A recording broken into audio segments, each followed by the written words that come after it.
தீபம் YouTube channel நண்பர்களுக்கு அனைவருக்கும் வணக்கம். இந்த வீடியோ தொகுப்பில் நம்ம என்ன பார்க்க போகிறோம்னா, எதிரிகளை அடியோடு அழிக்கும் நரசிம்மரோட மந்திரமும் எந்திரமும் தாங்க பார்க்க போகிறோம்.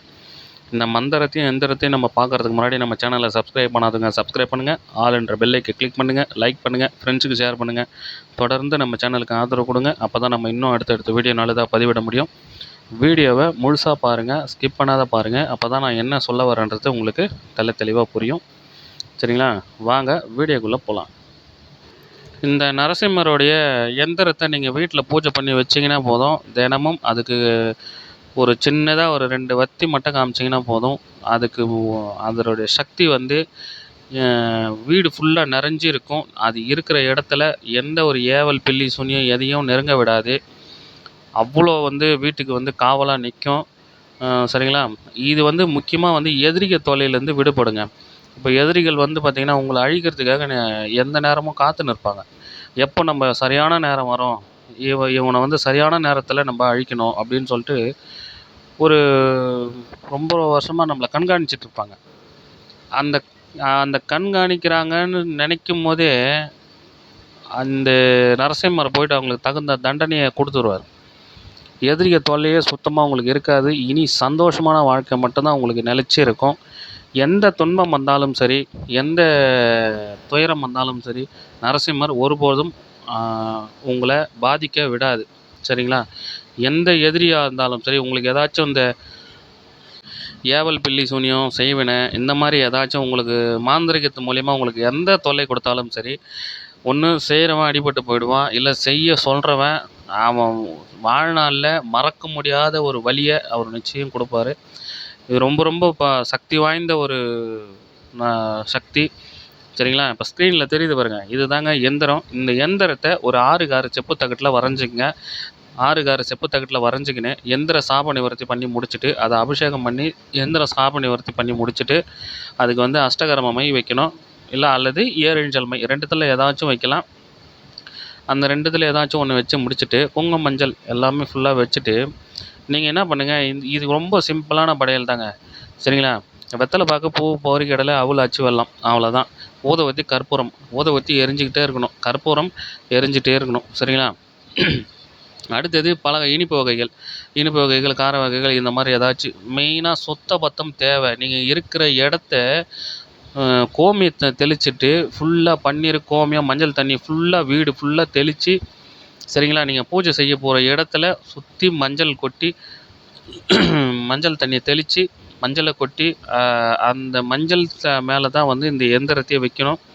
சரிங்களா, அவ்வளோ சுத்தபத்தமாக தேவை. இதுக்கு எந்த அளவுக்கு நீங்கள் சுத்தபத்தமாக இருந்து செய்கிறீங்களோ அந்த அளவுக்கு உங்களுக்கு உங்களுடைய வாழ்க்கை நல்லா இருக்கும். உங்களுடைய வாழ்க்கை அதிகமாக நீங்கள் சந்தோஷத்தை அனுபவிப்பீங்க. எந்த ஒரு கஷ்டத்தையும் வர விடாது. சரிங்களா, இப்போ எந்திரம் வரைஞ்சிட்டிங்க. எந்திரத்துக்கு சாப நிவர்த்தி பண்ணி முடிச்சாச்சு. எந்திரத்துக்கு அஷ்டகர்ம மையோ அல்லது ஏழெஞ்சல் மையோ வச்சாச்சு. ஒரு மஞ்சள் கீழே பூசிட்டு குங்குமம் நடுவில் வச்சுட்டு, அதுக்கு மேலே வாழை இலை வச்சு, அதில் மஞ்சள் குங்குமம் போட்டு நடுவில் வச்சு, அதற்கு மேலே தான் இந்த எந்திரத்தை நீங்கள் வைக்கணும். பச்சரிசி போட்டு, பச்சரிசி மஞ்சள் கலந்த அரிசியை வச்சு அதுக்கு மேலே தான் நீங்கள் அந்த எந்திரத்தை வைக்கணும்.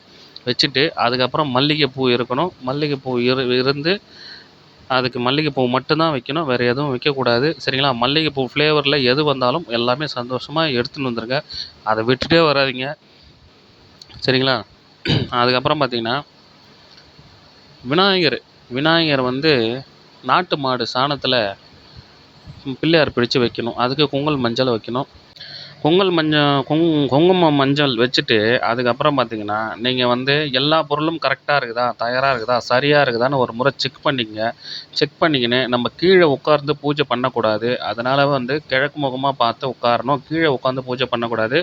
அதற்கு பதில் டவலோ இல்லைன்னா நம்ம தர்பப்பாயோ இல்லை கோரப்பாயோ இந்த மாதிரி ஏதாச்சும் ஒன்று யூஸ் பண்ணிக்கலாம்.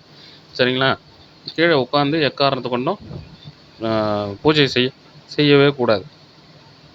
அதுக்கப்புறம் இது எல்லா பொருளும் சரியாக இருக்குதான்னு செக் பண்ணிவிட்டு நீங்கள் என்ன பண்ணுங்கள், விநாயகர் பூஜை முதல்ல முடிங்க. நான் ஏன் விநாயகர் பூஜை எல்லா வீடியோவிலும் முதல்ல முடிக்க சொல்கிறேன்னா, இந்த 2 விஷயத்துக்காக நான் முதல்ல சொல்லுவேன்.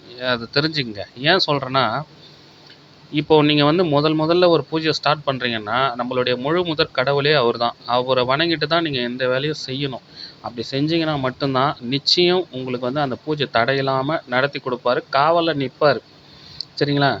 அதனால தான் வந்து விநாயகர் பூஜை ஃபஸ்ட்டு முடிக்க சொல்கிறது. 2வது காரணம் என்னென்னா, நரசிம்மர் வந்து கோவக்காரர், ஆக்ரோஷமானவர். அவர் வரும்போது நீங்கள் ஆவேசமாக வருவார். உங்களுக்கு அதை சாந்தப்படுத்த தெரியாது. சரிங்களா? அப்போது இந்த விநாயகர் வந்து நீங்கள் வணங்கிட்டு அவர் சாந்த ஸ்வரூபமாக உங்ககிட்ட வரணும்னு நீங்கள் வேண்டுனீங்கன்னா, இவர் போய் அங்கே அவரை சாந்தப்படுத்தி கூட்டிகிட்டு வருவார். அல்லது அவர் வரும்போது சாந்தப்படுத்திடுவார். விநாயகரால் மட்டும்தான் வந்து அதை சாந்தப்படுத்தக்கூடிய சக்தி அவருக்கு மட்டும்தான் உண்டு. சரிங்களா? அதனால் அவர் உடனே சாந்தப்படுத்திடுவார். உங்களுக்கு எந்த ஆபத்தும் வராது, சைடு எஃபெக்ட்டும் வராது. அதனால தான் விநாயகர் பூஜையை முதல்ல முடிக்க சொல்கிறேன். விநாயகர்கிட்ட வந்து இந்த மாதிரி நான் இந்த பூஜை செய்ய போகிறேன், எனக்கு எந்த ஒரு ஆபத்தும் வரக்கூடாது, எந்த பிரச்சனையும் வரக்கூடாது, எந்த பூஜை தடைகளும் வராமல் நீ எனக்கு இது வந்து நடத்தி கொடுக்கணும்னு நீங்கள் வேண்டுதல் வச்சிங்கன்னா தான் அந்த பூஜையை நல்லபடியாக நடத்தி கொடுப்பாரு. அதனால் கவனமாக விநாயகர் பூஜை முதல்ல முடிச்சிருங்க. முடிச்சுட்டு அதற்கு பிறகு உங்களுடைய குலதெய்வத்தை வேண்டிக்கிட்டு இந்த பூஜையில் ஸ்டார்ட் பண்ணுங்கள். நிச்சயம் வந்து இந்த பூஜை நல்லபடியாக முடியும். சரிங்களா? நீங்கள் நினைக்கிற மாதிரி அவ்வளோ சாதாரணமாக இந்த பூஜையை செஞ்சிட முடியாது. கொஞ்சம் கஷ்டப்படணும். நிச்சயம் இதுக்கு பலன் வந்து 1000 மடங்கு உங்களுக்கு பலன் கிடைக்கும். சரிங்களா? இப்போ ஸ்க்ரீனில் தெரியுது பாருங்கள், இதுதாங்க மந்திரம். இந்த மந்திரத்தை தெளிவாக முதல்ல மனப்பாடம் பண்ணுங்கள். மனப்பாடம் பண்ணிவிட்டு சொல்லி பாருங்கள். முதல்ல மந்திரம் வந்து ஒரு 1008 முறை நீங்கள் வந்து கரெக்டாக சொல்கிறீங்களா அப்படின்னு வந்து செக் பண்ணி பாருங்கள். உங்களுக்கு நீங்களே செக் பண்ணி பாருங்கள். அந்த அளவுக்கு நீங்கள் இப்போ அந்த எழுத்து ஒரு சின்ன எழுத்து பிழை கூட வராத அந்த அளவுக்கு கரெக்டாக மாறவே கூடாது. சரிங்களா? அந்த அளவுக்கு க்ளீனாக இருக்கணும். இந்த மந்திரங்களை சொல்லும்போது உச்சரிப்பு க்ளீனாக வரணும். சரிங்களா? அந்த மந்திரத்தை ப்ராக்டிஸ் பண்ணி பாருங்கள். முடிச்சுட்டு ஒரு நல்ல அமாவாசை நாளில் தாங்க இதை செய்யணும். அமாவாசை நாளில் நல்ல நாளாக பார்த்து வெள்ளிக்கிழமை, அந்த ஞாயிற்றுக்கிழமை இந்த மாதிரி வர நாட்களாக இருக்கணும். அமாவாசை வரக்கூடிய நாட்களாக இருக்கணும். அந்த நாளில் நீங்கள் செய்யுங்க. சரிங்களா? செஞ்சு முடிச்சுட்டு இதை வந்து பார்த்திங்கன்னா கிழக்கு முகமாக உட்காந்து தாங்க நீங்கள் மந்திரம் சொல்லணும். 1008 மந்திரங்கள் காலையில் சாயங்காலம் இரு வேளையும் நீங்கள் மந்திரத்தை சொல்லணும்.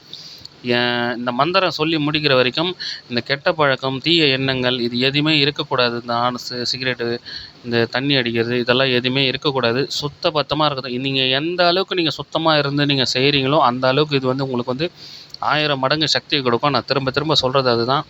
சரிங்களா? இதனுடைய பலனை வந்து உங்களுக்கு உணர்த்தினா மட்டும்தான் தெரியும். மற்றவங்க சொல்கிறதாலையோ இல்லை நான் சொல்கிறதாலையோலாம் உங்களுக்கு புரியாது. இதை நீங்கள் ஒரு முறை அனுபவிச்சிங்கன்னா உங்களுக்கு அதனுடைய விஷயம் வந்து உங்களுக்கு அப்போ தான் தெரியும். அதனுடைய சக்தி அப்போ தான் உங்களுக்கு புரியும். சரிங்களா? அதனால் நம்பிக்கையோடு செய்யுங்க. நிச்சயம் நல்லது நடக்கும். எவ்வளோ அளவுக்கு சுத்தபத்தமாக நீங்கள் இருந்து செய்கிறீங்களோ அந்த அளவுக்கு உங்களுக்கு வந்து சுத்தபத்தமாக இருந்து செய்யணும். இல்லைன்னா நிச்சயம் வந்து இது ரொம்ப ஒரு சுத்தபத்தமாக இருந்து செய்யலைன்னா இவரே நம்மளுக்கு வந்து தகுந்த பாடத்தை நம்மளுக்கு சொல்லி கொடுத்துருவாரு. அதனால் சுத்தபத்தம் தேவை. சரிங்களா? இன்னொன்று, இந்த பூஜையை நல்லபடியாக நீங்கள் முடிச்சிட்டிங்க அப்படின்னா இந்த எந்திரத்தை நீங்கள் வீட்டில் மட்டும் எடுத்துன்னு போய் மாட்டினீங்கன்னு வச்சுங்க, ஒரு வாரத்துக்குள்ளே இதில் நடக்க போகிற அதிசயத்தை நீங்களே பாருங்களேன்.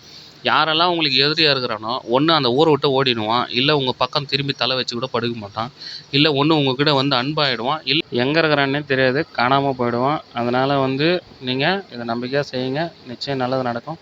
இந்த வீடியோ உங்களுக்கு பிடிச்சிருந்ததுன்னா தொடர்ந்து நம்ம சேனலை சப்ஸ்கிரைப் பண்ணுங்கள். ஆல் என்ற பெல்லைக்கை கிளிக் பண்ணுங்கள், லைக் பண்ணுங்கள், ஃப்ரெண்ட்ஸுக்கு ஷேர் பண்ணுங்கள். தொடர்ந்து உங்கள் ஆதரவு கொடுங்க. அடுத்த வீடியோவில் சந்திப்போம். நன்றி, வணக்கம்.